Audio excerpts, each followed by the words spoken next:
This is the rim roller.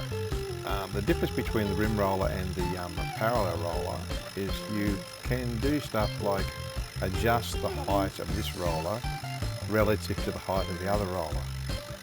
That's an advantage when you're looking at different shaped glasses and that sort of stuff. If you have something along the lines of a whiskey glass, which is very steep, it's very difficult to put into a parallel roller. But with this roller, you can actually adjust the height and get it set up to use those different shaped glasses. The disadvantage I see is it's only driving on the one end. So this end here is your drive end. The other one is on bearings. But when you're driving on glass, of course, we're relying on these O-rings for the traction on the glass. There's a bit of mucking around to set it up, but we're basically using the diameter of the roller here, the same sort of thing. So that's about 69 millimeters on that roller. So that is the size we're going to set up as our diameter. The idea is to get the focal length the same all over the distance of your engraving area. So that's what this does. You can actually lift it up and down. But even then, I still couldn't get enough there. So I've actually lifted this up on a little block to get it parallel. So now to get that parallel, she's sitting up on that block of wood. And when our head comes across, head's got to be in the middle. We have it locked at this end with the lock that I supply. That locks in the Y direction, the X direction we're using. So we just make sure that we're in the centre of the glass all the way from one end to the other, and our focal length's pretty right, so that's got it pretty close there now. So when we first turn it on, the machine will look for 0. So you can see it's rolling. The machine's gone back, it's hit the X-axis, but it's still rolling here. What we have to do, have to get up, and this is the Y-axis stopper, homing device, so we push that and that stops it from rolling. So we've set up the offset to here on our head, which has brought the X across to there. Between there and there is around about where we're going to be using our drawing, which is going to be set upside down. The grapes will be started, the top will be here and the grapes will be there, and I'll be drawing from one side to the other, and I'll be rolling. We've set the power at about 20%, and we're setting at 250 millimeters a second, and if I hit start now, it should start to run. And as you can see, she started. Now, if this works, we will be able to test the distance. So we should have about 37 millimeters across, and the 50 is usually not a problem. It's the rotation that we need to get right. I'll try and move the camera up a little bit so you can sort of see what it's doing. Okay, so that's the look of it there. 20% looks like about the right sort of power. These are very thin glasses. If you go too hard, the glass is probably going to crack. The other thing you have to watch out for is it's not rolling away from here too far. Because if it does, then your drawing's dragging down, and it won't be the same across. Just finishing now. So that's the finish we've got, which is pretty happy with that. But we've only got about 30 mil. Now, that can be either two things. This is slipping, which is probably the issue. So we're slipping on the rollers, or the diameter or my setting is incorrect. So first thing I'm going to do is to get some tape, and I'm going to put some masking tape on this here, which is just outside of the area where we're going to be marking, and see if that will help it and stop it slipping. We've now placed a bit of masking tape on that end of the glass, which is where it's going to drive on. Hopefully that'll stop any slippage. We'll soon find out if that's where the problem is. 250 millimeters a second, and power still the same. It looks like that has definitely got a bit more traction, and it looks like it's moving correctly. Hopefully the orientation, the thickness of the Y-axis is going to be right. We'll just wait till it finishes, and we'll just measure that distance. So we're measuring that. That's about 36 from there to there, which is pretty close. I'm pretty sure that the tape has helped it to drive correctly. And that's looking pretty good. So we'll now try another type of glass. We've now set up the bed closer for a whiskey type glass, or which is a very high tapered glass. We've got the focal length correct over the distance as close as we can get it. We've basically set it up now. This will be a whiskey symbol, and it will be about 20-25 high and about 87 millimeters long around the circumference. So I'll just still running at 20% power, 250 millimeters a second in engraving mode. Hit start and see how it goes. Of course, the ongoing issue is always going to be if it's going to slip, but with the whiskey glass that way, the fair bit of the weight is down on the drive. The weight is coming down this end on the drive end. The W is coming out quite well. So we'll see at the end how it spreads that over that distance. You may get some distortion because of the shape of the glass when you look at it, but you know, if you find that it's not pleasing, you can adjust your drawing as such. If the orientation makes it look sort of tapered to the bottom or too big or something, you may have to adjust it. Once that's finished, we'll pull the glass out. I'll run our little ruler around and see how close to our 87 millimeters of rotation we've done. If it hasn't, well, we might have to look at stopping and slipping.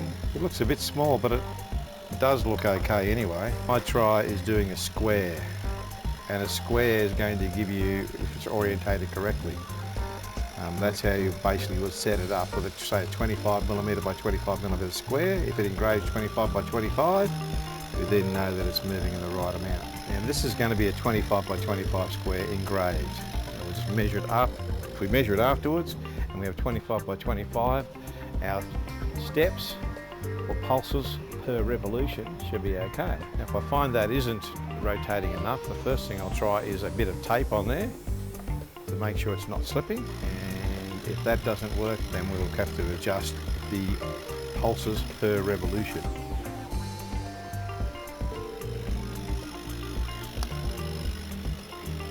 Okay, as we can see there, we have an issue. We're only getting about 18 millimeters and it should be 25. So we're not getting the right number of pulses per revolution. Some of this will be due to the taper of the glass, because this part here is where it's driving on, so that is driving 69 millimeters and 69 millimeters. Down there, it's going to be not so much. That's around about over where the drive rollers are driving, so that should be. Looking at that, it's increased slightly, but not enough. I'm starting to think that it may be slipping, so I'm going to put some tape on the back to try and make sure it doesn't slip. Okay, we've put a bit of tape on there to hopefully stop any slippage that may be occurring. But the tape of the glass has a big effect on the shape of your drawing, because the smaller diameter is moving a lot less than the bigger diameter. So this side of the glass is moving a lot further than this side of the glass when the roller's in the middle. So you're going to get a bit of distortion effect. I can already see that we've already gone over our 25 mil at 7,600. So that would indicate that that is being slipping, and the original position may have been correct. It's just the glass is just slipping, and the slipping is causing all of the problems because you're just not getting enough drive. So I've now changed the fixture back to 4800. We've put some tape on, we've changed it back to 4800. We're running on the axis of where the rotating part would be, so the middle of there should be the distance it's travelling.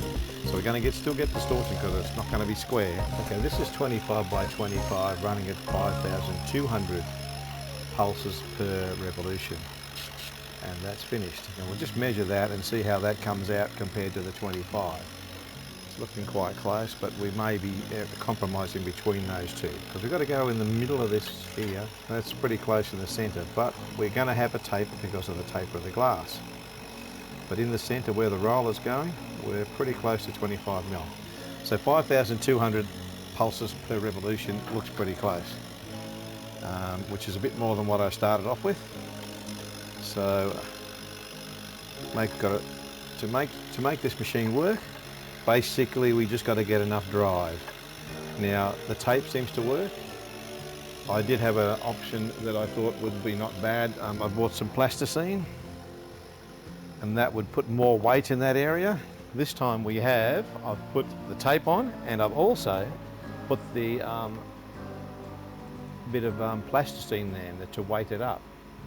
So we've changed it to the side to the 5200 pulses per minute, pulses per revolution. It's probably not going to look as bad as a square because you're not going to see that orientation issue that you got with the taper of the glass. So that's something to keep in mind. Don't put any straight lines or anything in there. If you're doing something, stick with something that it's not going to stand out that it's got a taper in the glass. So engraving should be about 87 millimeters to the end. Because it's engraved through the plastic, it's going to probably be easy to see. Okay, so we're starting at very close. That's pretty well spot on. Happy with that. This is Corel Laser. We are just about to set up the rotating rim rotator.